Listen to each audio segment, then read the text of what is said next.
नमस्कार। कैसे हैं आप सभी लोग। देश में जो भी चल रहा है अभी,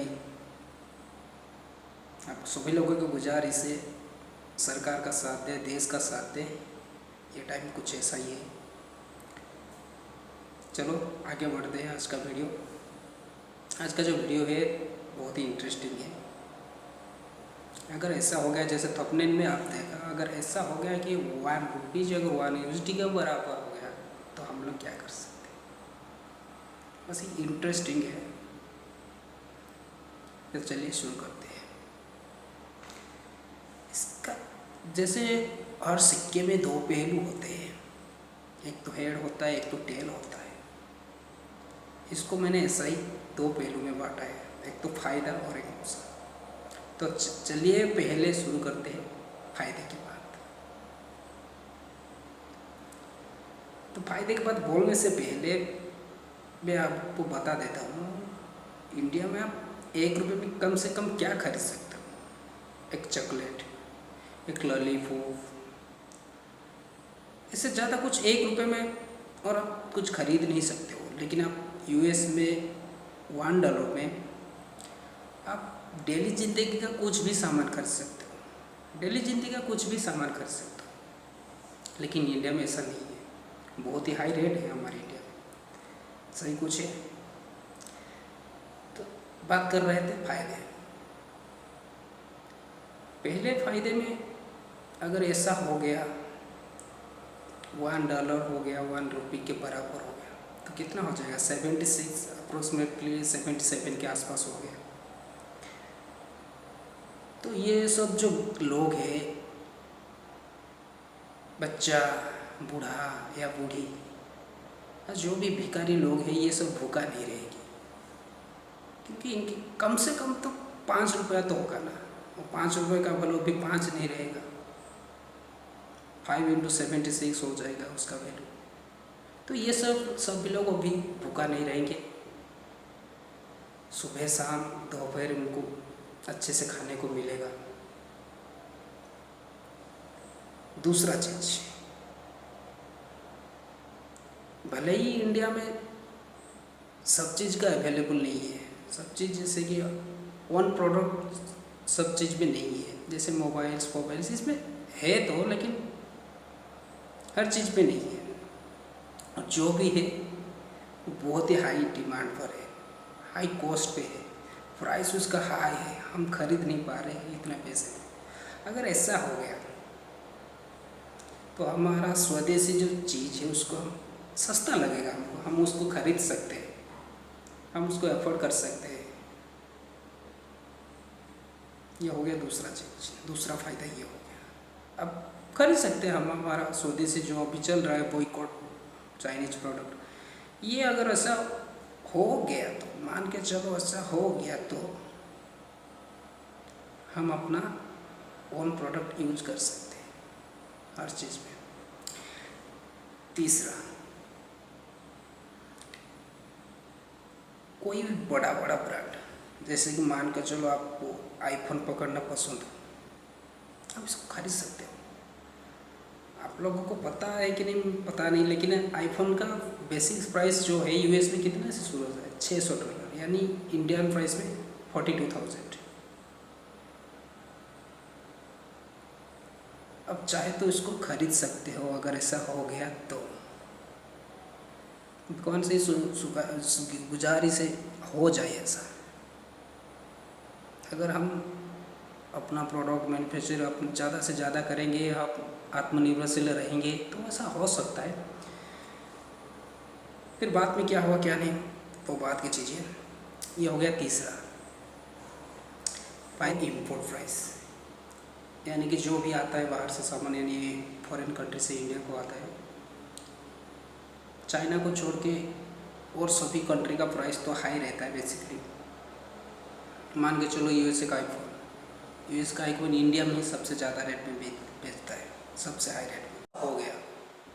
तो आप आईफोन को सिर्फ देखने की जगह, उसके एडवर्टाइज देखने की जगह आपके हाथ में होगा, इससे ज़्यादा खुशी की बात और क्या है। चलो ये तो सब हो गया, उसका 4-5 फायदे की बात हो गया। चलते अब दूसरा पहलू यानी कि नुकसान। इसमें तो नुकसान भी है। जो भी फॉरेन कंट्री इंडिया में इन्वेस्ट करते हैं, ये सोच के करते हैं कि इंडिया में लेबर कॉस्ट कम है इसलिए वो इन्वेस्टमेंट करते हैं। लेकिन ये जैसे ये हो जाएगा, मान के चलो कि ऐसा हो गया।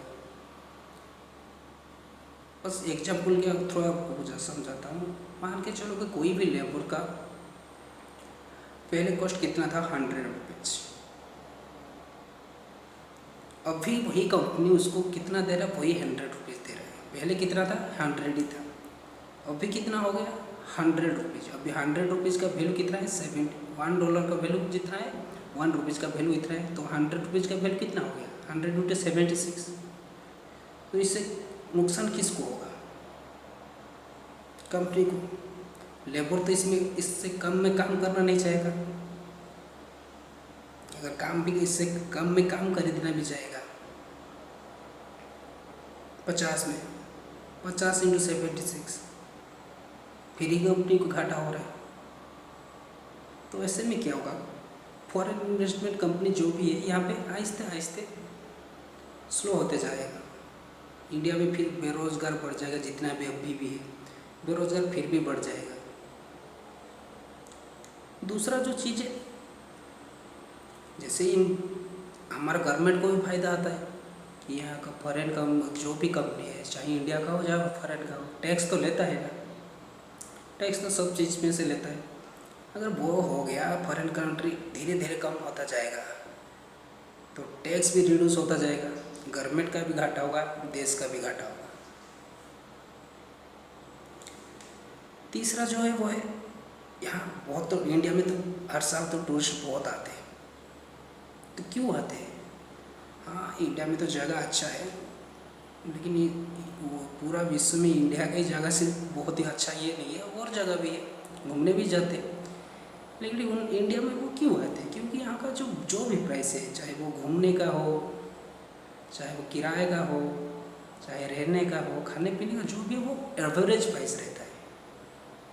और इंडिया में उनको वो कंफर्टेबल फील करते हैं, इसलिए वो घूमने आते हैं। लेकिन इसके बाद सब चीज़ वही चीज़ उन लोगों को दुगना रेट में मिलेगा, चाहे वो कैसा भी हो, अच्छा हो, बुरा हो, भला हो, वही चीज़ उनको दुगने रेट में मिलेगा। तो आहिस्ते आहिस्ते कम होता जाएगा। टूरिज्म आना धीरे धीरे धीरे धीरे घटता जाएगा। चौथा चीज़, जो भी इंपोर्ट हम करते हैं, जो भी हम बाहर से मंगाते हैं, मान के चलो अभी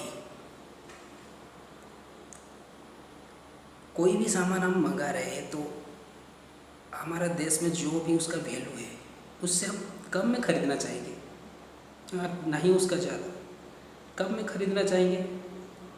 लेकिन दूसरी तरफ वही कंट्री वही चीज़ कम में, इतना कम में क्यों देगा। आपका डॉलर भले ही 76, आपका रुपीज़ भले ही 76 हो, लेकिन वो तो कम में नहीं देगा।